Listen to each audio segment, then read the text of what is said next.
We all know that sewing can be quite an expensive hobby, don't we?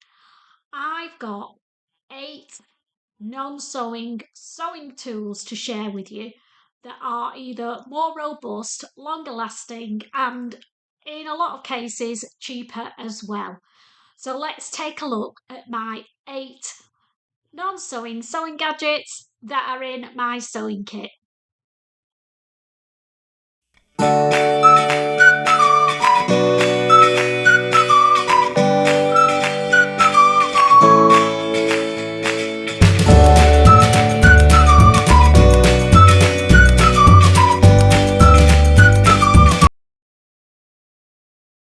Item number 1 is this little tool. Now, on the end of there is a little magnet and it extends. We've all seen them. Have you thought about using this in your sewing space? I use mine all the time because I'm clumsy and I drop things, and it's just easier sometimes to just pop that on the floor and get the pins up.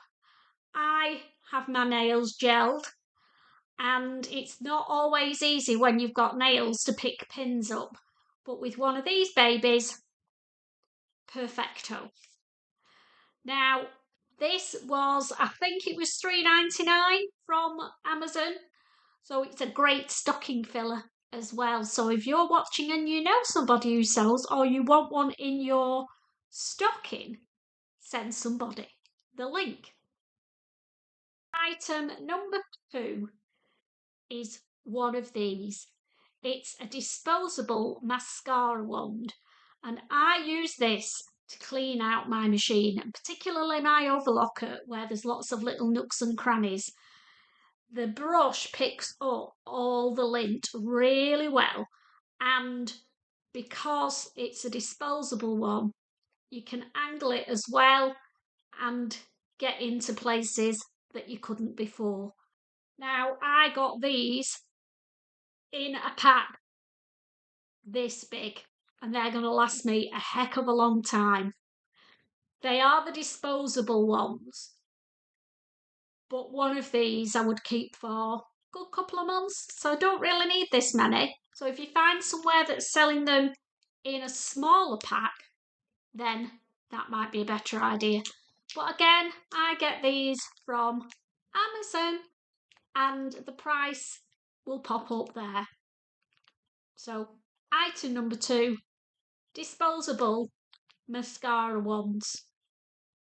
Sticking with brushes, item number 3 is something that I'm recycling, and it is a contour brush for makeup. So it is the fluff. So it's a thick brush at one end and then it's contoured at the other. It's super soft, and again, I use it for cleaning my machines.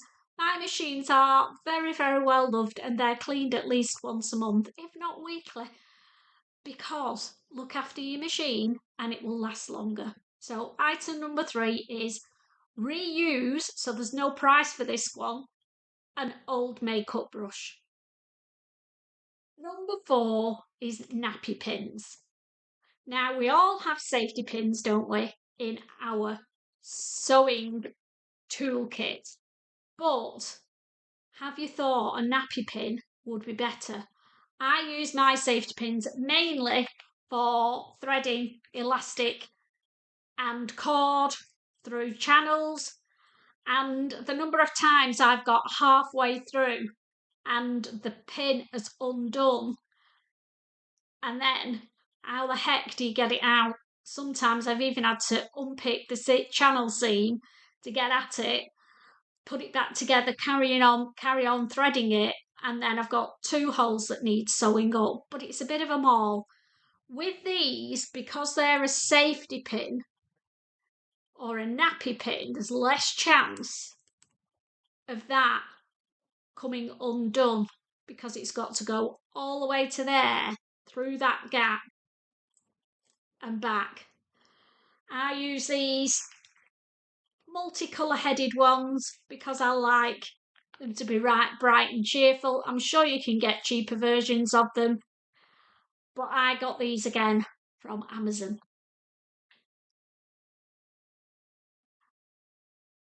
Item number 4 is, I think it's from a car toolkit, and it's these. Now, most people will buy a sewing owl, which is absolutely fine, you can do, and it would be pointed like that.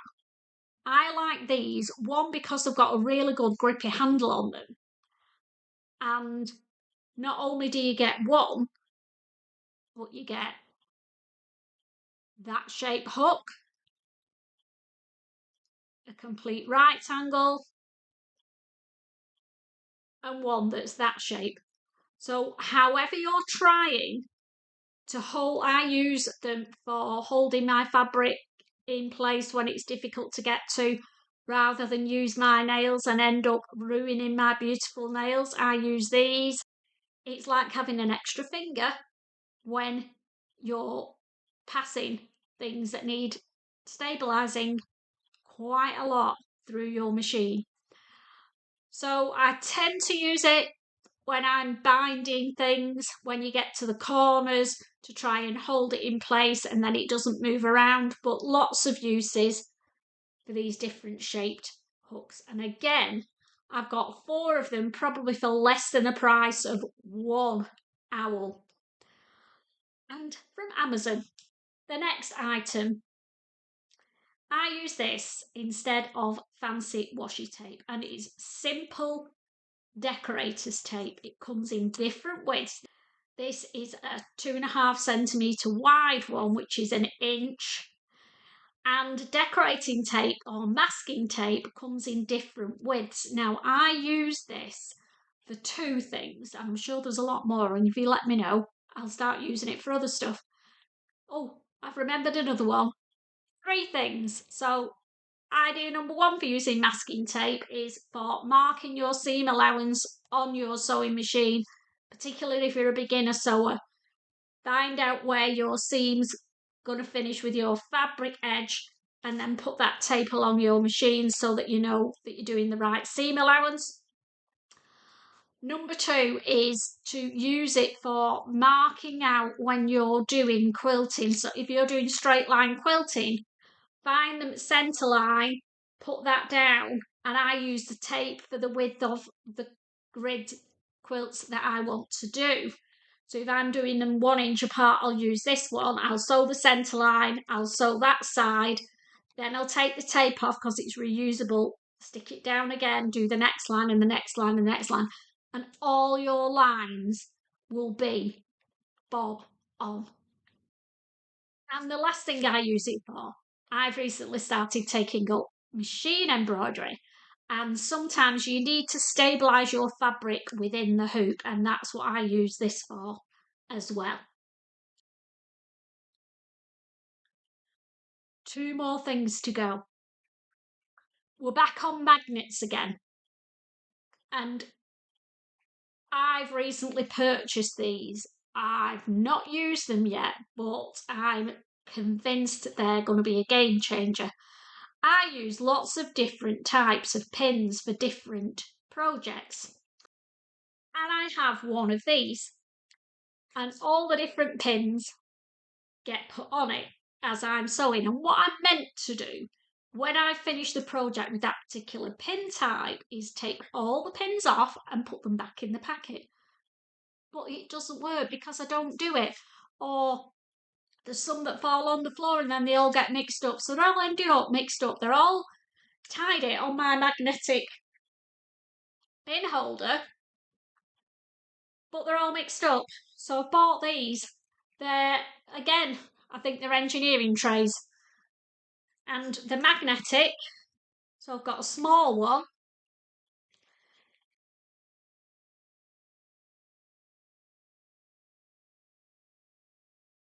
a medium-sized one, and a large one. So I'm going to use the two smaller ones for two different types of pins so that I can keep them separate. And then the large one I'm going to use upside down like that all over the floor when I finish sewing to pick up all the pins that have dropped, and then I can sort them back into their individual trays and keep them all nice and neat and tidy.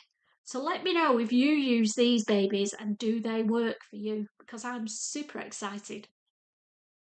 My final suggestion is something you may already have in your kitchen. I didn't, but they're not expensive to buy. And they're silicone baking sheets. Now, the pack I got from Amazon comes with two different sizes in it, which is great. Now, I'm going to use these for my machine embroidery. And I watched a little vlog the other day. Game changer. I've been struggling hooping up my fabric, and I know it will get easier the more I do it, but this is a brilliant way of helping. So the idea is you put it flat on the table, you put your hoop, bottom of your hoop on top of it, and they're just not going to move. It will not move. So when I'm hooping, I don't need to hold the outside of the hoop. I can just focus on getting the inside of the hoop inside it correctly by putting it on that. And then my smaller hoops, I can use the smaller one. And the second thing I'm going to be doing with this is taking it to my sewing socials to put my overlocker on. My overlocker may fit on the small one actually, and then my sewing machine on the larger one, just so that they don't move around on the table. Because when you go to socials, they're using collapsible tables in the main. I know we do.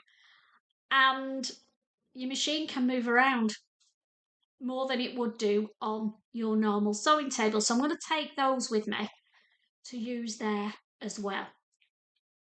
So there we go. I hope I've given you a few ideas of how you can improve your sewing and your sewing space without breaking the bank and without buying the next new shiny tool or gadget.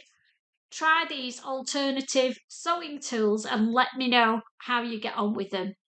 If you've got some that I've not mentioned, and I'm sure there's a lot more out there, then put it in the comments and share so that we can all make our sewing life better, more cost effective, and more enjoyable. So happy sewing, and I will see you next time. Bye for now.